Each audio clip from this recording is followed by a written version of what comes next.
Hi, my name is Claire Mulholland. I'm a first-year student at Barrett the Honors College at Arizona State University.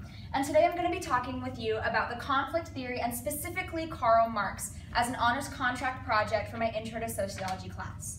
So let's go ahead and get started. I'm going to review with you real quick about the actual conflict theory.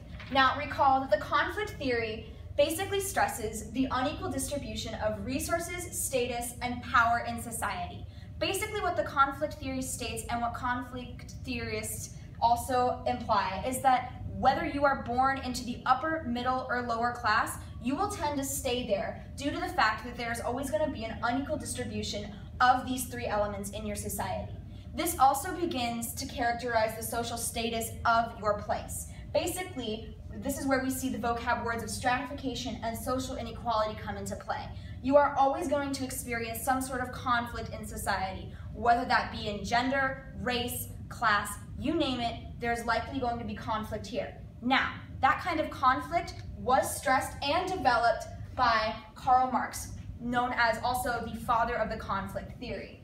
Now, Karl Marx devoted his life to examining the purpose of class conflict. Specifically during his time, Marx noticed a huge divide between the bourgeoisie class and the proletariat class. He noticed that there was a huge rift between a richer and more upper class people versus a working class people. He noticed that there was also a larger divide between the proletariats and their frustrations with the larger class.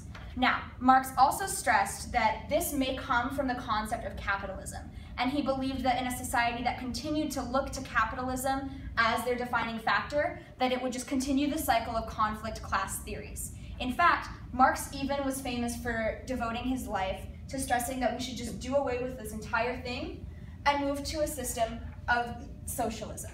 But we'll save that for later.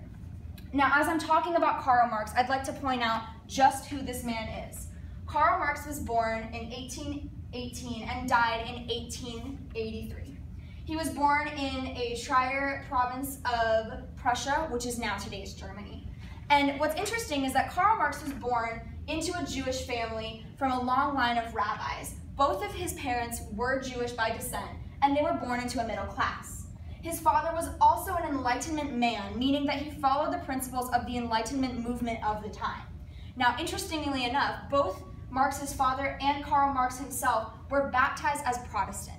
This is interesting because Protestant ideals are following more of a Christian sect rather than Jewish. This was likely theorized because Karl Marx's father wanted to maintain his high position as a lawyer and wanted to maintain his status, if you will, at the time. Therefore, he opted for his son and himself to be baptized as a Protestant to save face. Now, as Karl Marx grew up, he began to attend university and schooling. Specifically, he attended the University of Bonn for a year before transitioning into the University of Berlin. This is where we begin to see Karl Marx's most pivotal ideals come into play. While he was at university, Karl Marx joined the Young Hegelian Society, meaning that he devoted most of his time to learning about historical and logical aspects. This is where we begin to see the stereotypical Karl Marx as being anti-religious. This is also where Karl Marx developed most of his theories of historical and logical background, believing that religion actually caused a rift and made class conflict more prominent. Now, after graduating from university, Karl Marx moved on to spend a life devoted to journalism and even joined the communist movement. It is a common misconception that Karl Marx was for communism, when in fact Karl Marx didn't really agree with a lot of the ideals of the gentlemen he met in this party. He rather opted for the concept of brotherhood that was found in communism and used that to develop his own theories. Now, this is where we begin to see a lot of development of Marx's theory as well. Karl Marx stressed a lot in his class conflict theories of class prejudice and conflict. This is often seen in his class difference because he was born into the middle class. Now, he was also born into a Jewish family, so at a very early age, Karl Marx may have experienced some sort of prejudice or anti-Semitic views in his life that allowed him to see that there is, in fact, a difference in class, race, religion, all of that in his time. Now, Karl Marx also expressed that there is an economic struggle, especially in his defining of the bourgeoisie and the proletariat classes. His economic struggle could have, in fact, come from the fact that he was from the middle class. He often saw people above him and below him and put him at a neutral position that he saw an economic struggle.